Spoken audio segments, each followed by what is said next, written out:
దుఃఖంలో ఉండే వాళ్ళంతా హల్లెలూయా చెప్తారా? హల్లెలూయా. ఆమేన్. This is a day to be joyful in the presence of God because our King is alive. ఈరోజు దేవుని సన్నిధిలో ఆనందించే సమయం, ఎందుకంటే మన రాజు ఈరోజు సజీవుడై ఉన్నాడు. నీ రాజు ఈరోజు సజీవుడై ఉన్నాడు. హల్లెలూయా. హల్లెలూయా. మన రాజు ఈరోజు సజీవుడై ఉన్నాడు. హల్లెలూయా. హల్లెలూయా. హల్లెలూయా. అయితే 4వ మాట మనం త్వరగా చూసుకుందాం. ఓన్లీ 10 నిమిషాలు మాత్రమే ఉంది. Matthew 27:46. My God, why have you forsaken me? మత్తయి సువార్త 27:46లో నా దేవా నన్నెందుకు విడనాడుతివి అని ఇక్కడ రాయబడింది. This is the first time when God, from the eternity past to eternity future, this is the first and the last time God was in agony. ఈ యొక్క మనం వాక్యాన్ని చూసినట్లయితే దేవుడు ఇక్కడ ఆ భూ దిగంతముల నుండి చివరి వరకు వచ్చే భవిష్యత్తు వరకు దేవుడు వేదనలో ఉండడం మనం ఇక్కడ చూస్తాం. God is seen crying on the cross and saying, my God, why have you forsaken me? దేవుడు ఇక్కడ ఏడుస్తూ వేదనతో ఏమంటున్నాడంటే దేవునితో, దేవా నన్నెందుకు చెయ్యి విడిచిదు అని ఇక్కడ అంటున్నాడు. Many of us think he is suffering the pain on the cross of Calvary. చాలా మంది అనుకుంటారు ఆయన సిలువలో ఆ యొక్క సిలువ ద్వారా వచ్చే బాధను ఆయన అనుభవిస్తున్నాడు. He was suffering the beatings that he had, the crown of the thorns that he had on his head. He is suffering with pain. Many of us think like that. మనం ఏమనుకుంటామంటే ఆయన ఆ యొక్క ముళ్ళ కిరీటం ద్వారా ఆ యొక్క కొరడాల ద్వారా వచ్చే బాధను ఆయన అనుభవిస్తున్నాడు, ఆ బాధ గుండా ఆయన వెళ్తున్నాడు మనం అనుకుంటాము. Before that I want to tell you what the medical sciences say about the crucifixion of Jesus. అంతకంటే ముందు మెడికల్ సైన్స్ యేసుప్రభు యొక్క సిలువను గురించి ఏం చెప్పిందో నేను చెప్పాలని ఆశపడుతున్నాను. In the garden of Gethsemane తోటలో it is seen that sweat and blood was flowing out of Jesus. ఆయన రక్తము నీరు కారడం యేసుప్రభు నుంచి మనం చూస్తాం. This is the condition when extreme stress is upon a person, where not only his sweat but his blood in the form of sweat, it comes out of the body. ఈ యొక్క పరిస్థితి ఎప్పుడు వస్తుందంటే ఒక వ్యక్తికి ఎప్పుడైతే ఆ వ్యక్తి చాలా భారం గుండా, చాలా వేదన గుండా, చాలా ఒత్తిడి గుండా వెళ్ళినప్పుడు తన యొక్క శరీరంలోంచి రక్తము బయటికి రావడం, ఆ యొక్క పోర్స్ ద్వారా, స్వెట్ పోర్స్ నుంచి బయటికి రావడం జరుగుతుంది రక్తం అనేది. And the lashes on his body, ఆయన మీదున్న ఆ యొక్క కొరడా దెబ్బలు, when you see the lashes, it is leather stripe, and then in the end there are small knives and metal objects which will go inside the body and will pluck out the flesh that is there. ఆ యొక్క కొరడాలు మనం చూసినట్లయితే ఆ కొరడాలు ఎట్లా ఉంటాయి, అవి లెదర్తో చేయబడి ఉంటాయి. అంతేకాకుండా వాటి యొక్క చివర్లో మెటల్స్ కొక్కి లాంటివి తగిలించి ఎప్పుడైతే ఒక వ్యక్తి మీద పడతాయో అవి ఏం చేస్తాయంటే మనిషి మీద ఉన్న శరీరాన్ని బయటికి లాగువేయడం జరుగుతుంది. It will tear open the muscles that are there on the back of Jesus. It tore open the muscles of Jesus Christ. యేసు ప్రభు వెనక భాగాన వీపు మీద ఉన్న ప్రతి ఒక్క కండరాలను అవి ఏం చేశాయంటే ఆ యొక్క కండరాలను అవి చీల్చివేయడం జరిగింది, అవి బయటకు వచ్చేలాగా చేయడం జరిగింది. And because of it there was heavy blood flowing out of his body. అందుకే యేసు ప్రభు శరీరం నుంచి ఎంతో రక్తం కారడం మనం చూస్తాం. Then we see the crown of thorns that was kept on his head. మనం చూస్తాము ఆయన తల మీద ముళ్ళ కిరీటం ఉంచబడ్డం. The Bible scholars say each thorn was about half of our finger. మా బైబిల్ స్కాలర్స్ ఏం చెప్తారంటే ప్రతి ఒక్క ఆ యొక్క ముళ్ళు అర్ధ ఇంచు మన యొక్క వేళ్ళ లోతు ఉంటాయని చెప్తారు. And each spike was getting into his nerves, into his blood vessels in the skull. Bible scholars ఏం చెప్తారంటే ఆ యొక్క ప్రతి ముళ్ళు ఆయన యొక్క నరాలకి, బ్రెయిన్ లో ఉన్న నరాలకి గుచ్చుకొని వెళ్ళడం జరిగిందని. And because of which the whole body was under a shock. ఆ విధంగా నర్వస్ లేక అవి ముళ్ళులు వెళ్ళడం వల్ల ప్రతి ఒక్క తన శరీరం అంతా షాక్ గురి అయిందని చెప్తారు. And then he was having the cross. The Bible scholars say it was almost 100 kgs of cross that he was carrying for half a kilometer.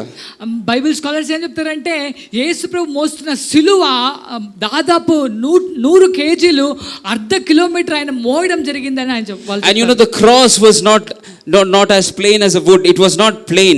It was a rugged cross. It was a rough cross. ఆ యొక్క సిలువ ఎట్లాంటిదంటే ఇట్లా plane గుండే, సాఫీగా ఉండే యొక్క సిలువ కాదు, కానీ దాని మీద కొక్కిలు ఎలాగైతే రఫ్ సర్ఫేసెస్ ఉంటాయో ఆ విధంగా ఉండేది. అంటే ఆ చెక్కని వాళ్ళు ప్లెయిన్ గా చేయలేదన్నమాట. It was as if it was rugged. And when Jesus was holding the cross and going, the flesh and the blood which was tore open, the rugged cross was rubbing across his, back.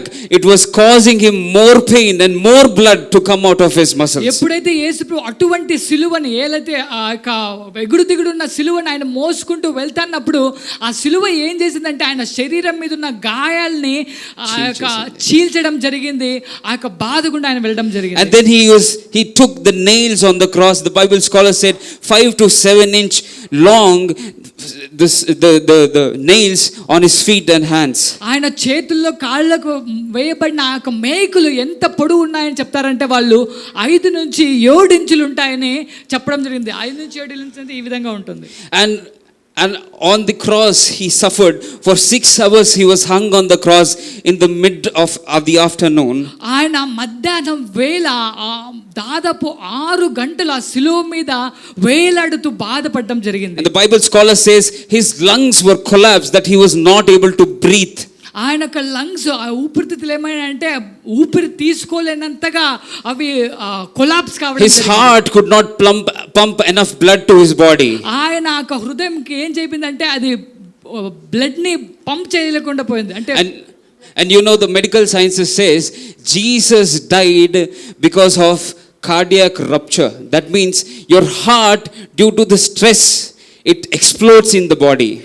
Bible scholars ఏం చెప్తారంటే యేసు ప్రభు చనిపోవడానికి అసలు కారణం ఏమిటంటే తన మీదున్న ఆ ఒత్తిడికి తన హృదయం భరించలేక తన హృదయం పంప్ చేసే హృదయం పగిలిపోయింది. అందువల్ల ఆయన చనిపోయాడు. And he died of cardiac rupture. He died with shock. అంతేకాకుండా ఆ కార్డియాక్ రప్చర్తో ఆ గుండె పగిలిపోవడం ద్వారా కాకుండా ఆయన ఒత్తిడికి గురై షాక్ గురై చనిపోయానని. That's why the Bible says when his side was pierced, water and blood was coming out. That was a sign when a person dies with great shock and agony, this is what happens. అందుకే ఎప్పుడైతే ఆ యొక్క సైనికులు యేసు ప్రభుని పొడిచినప్పుడు ఒక పక్కలో రక్తము నీరు బయటికి రావడం జరుగుతుంది.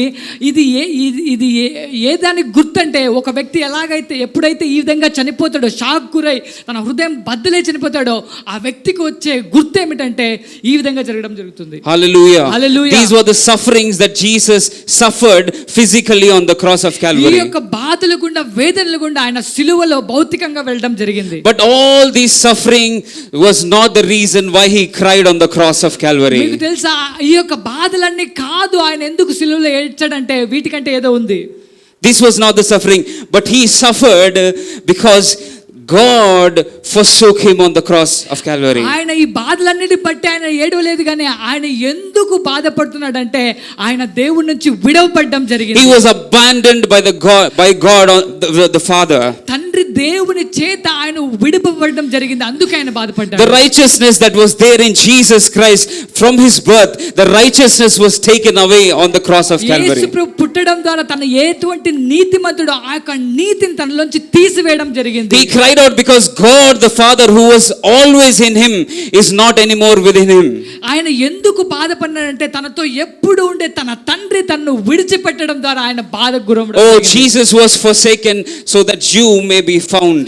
యేసు ప్రభు ఎందుకు విడవబడినాడంటే నువ్వు నేను స్వీకరించబడడానికి ఒప్పుకోబడడానికి.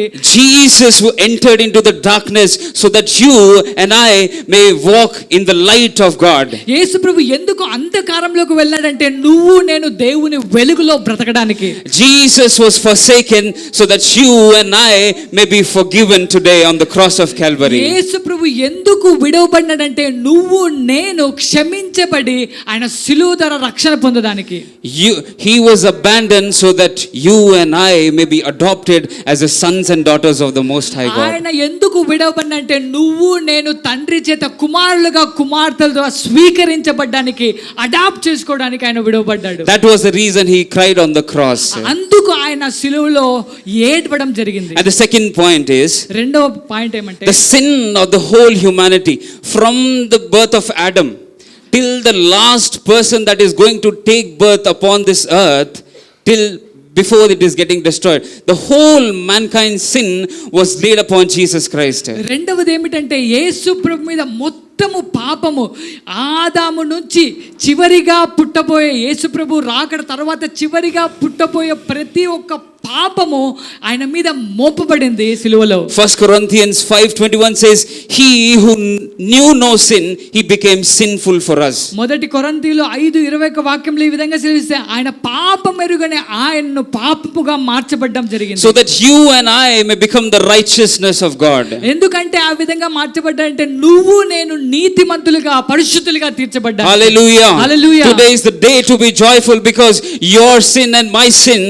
were put on the cross on Jesus Christ so that his righteousness may become our righteousness. ఈ రోజు మనం ఆనందంగా ఉండడానికి కారణం ఏంటో తెలుసా?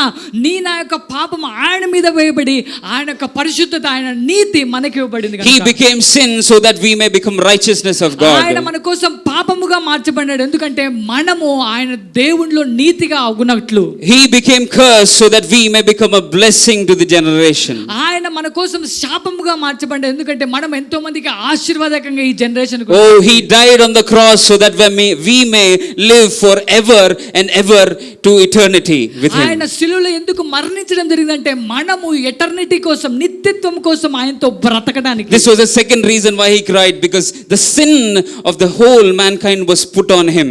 రెండవ కారణం ఎందుకంటే ఆయన ఏటం ప్రజల యొక్క ప్రతి ఒక్క పాపము యేసుప్రభు మీద మోపడం జరిగింది. I want to tell you after this point, if Jesus himself, being pure, being righteous, could not dwell in sin for few minutes, who are you and I that we dwell in sin in our lives even today? నేను మీకు ఒకటి చెప్పాలనుకుంటున్నా, యేసుప్రభు అంత పరిశుద్ధుడై ఆయన దేవుని కుమారుడై ఒక చిన్న పాపంలో కూడా ఆయన ఉండలేకపోతే ఈరోజు మీరు నేను ఎవరు మనం పాపంలో జీవించడానికి? How can we live in sin when Jesus, who is the authority over everything, he could not live in sin?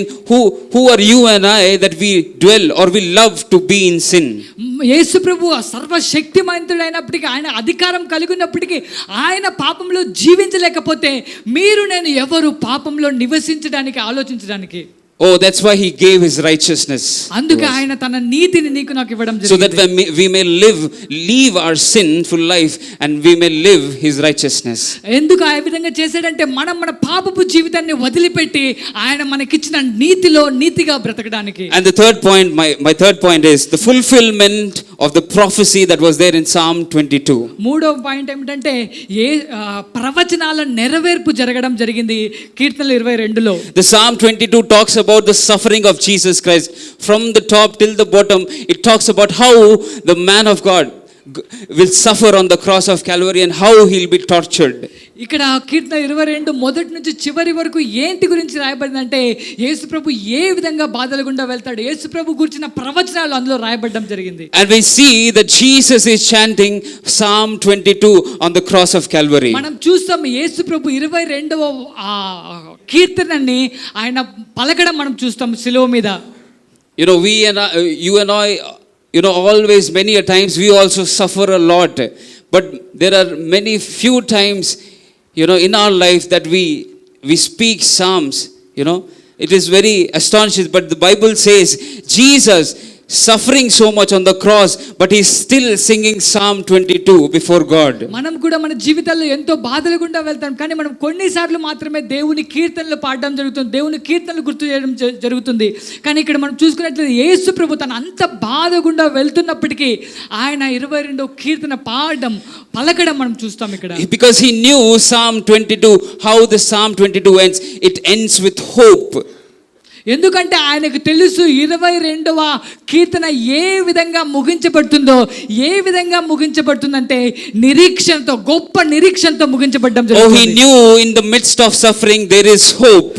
ఆయనకు తెలుసు ఈ యొక్క కష్టాల మధ్యలో, ఈ యొక్క వేదన మధ్యలో, ఈ యొక్క సఫరింగ్ మధ్యలో నిరీక్షణ దాగి ఉందని ఆయనకు తెలుసు. He was confident, if I suffer this, there is hope, and the hope is salvation for the whole mankind.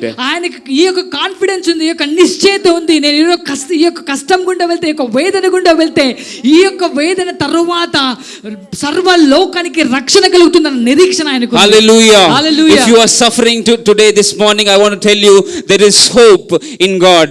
ఈ రోజు నేను ఏం చెప్పాలనుకుంటున్నా అంటే, ఈ రోజు నువ్వు బాధ గుండా వెళ్తున్నావా, వేదన గుండా వెళ్తున్నావా, నీకు ఈ రోజు నిరీక్షణ ఉందని చెప్పాలి. There is hope in Jesus Christ. యేసు క్రీస్తులో నీకు నిరీక్షణ ఉందని నేను చెప్పాలనుకుంటున్నాను. And the same Psalms applies to you and I also this morning. If you are suffering today, there might be different sufferings, but the Bible says there is a hope in Jesus. ఈ యొక్క కీర్తన నీకు నాకు కూడా వర్తిస్తుంది. ఈ రోజు నువ్వు వేరే బాధల గుండా వెళ్తా ఉండొచ్చు, ఈ కీర్తన నీకు నాకు వర్తిస్తుంది. ఈ యొక్క నీ శ్రమల్లో నిరీక్షణ ఉందని నేను మీకు చెప్పాలని ఆశపడుతున్నాను. చాలా మంది పాస్టర్లు ఈ మధ్య చాలా భయపడుతున్నారు అన్నమాట. ఎందుకంటే బయట జరుగుతున్నవి అట్లా ఉంటాయి పరిస్థితులు. కానీ నేను ఏమని చెప్పబోతున్నానంటే, ఇక్కడ ఉన్న సఫరింగ్స్ కానీ ఏదైనా కూడా దేవుడు మన పక్షాన ఉన్నాడు. హల్లెలూయా. దేవుడు మన మీద ఆయన హస్తం ఉంది. హల్లెలూయా. ఆయన సన్నిధి ఎల్లప్పుడు మన తోడు ఉంది. హల్లెలూయా. ఆయన కృప, ఆయన దయ మన మీద ఎల్లప్పుడు ఉంది. ఆమేన్. హల్లెలూయా. నేను మీ ముందర కీర్తనలు 27 నుంచి 31 వరకు చదవాలనుకుంటున్నాను. భూదిగంతములు నివాసులందరి జ్ఞాపకము చేసుకొని యెహోవా తట్టు తిరిగెదరు. Hallelujah. This is what is going to be fulfilled in the days to come. ఇదే వాక్యము మనం వచ్చే కొద్ది రోజుల్లో నెరవేర్చబోతుంది. ఏమంటే, భూదిగంతముల నివాసులందరూ జ్ఞాపకం చేసుకొని యెహోవా తట్టు తిరిగెదరు. అన్యజనులు వంశస్థులందరూ నీ సన్నిధి నమస్కారం చేసెదరు. రాజ్యము యెహోవాదే, అన్యజనులలో ఏలువాడు ఆయనే. భూమి మీద వర్ధిల్లుచున్న వారందరూ అన్నపానము పుచ్చుకొనుచు నమస్కారము చేసెదరు. తమ ప్రాణమును కాపాడుకొనలేక మంటిపాలగు వారందరూ ఆయన సన్నిధిని మోకరించెదరు. ఒక సంతతి వారు ఆయన సేవింతురు, రాబో తరము వరకు ప్రభువును గూర్చి వివరింతురు. ఇంకా పుట్టని ప్రజలు వారు ఆయన నీతిని ప్రకటించెదరు, ఆయన ఇవన్నీ చేసినని ప్రకటించెదరు. హల్లెలూయా. We do not have to dwell in fear of what is going to happen, because God has promised in this word in Psalm 22 that every knee shall bow before the name of Jesus Christ. హల్లెలూయా. మనం ఈ యొక్క ఏ బాధల గుండా మనం వెళ్తున్నామో, ఏ భయం గుండా మనం వెళ్ళాల్సిన అక్కర్లేదు. ఎందుకంటే ఈ యొక్క కీర్తనలో దేవుడు మనకు వాగ్దానం చేసినాడు, ప్రతి ఒక్క మోకాలు ఆయన నామం ముందర వంగుననే. హల్లెలూయా. హల్లెలూయా. దేవుడి మాటను దీవించును గాక. Praise the lord.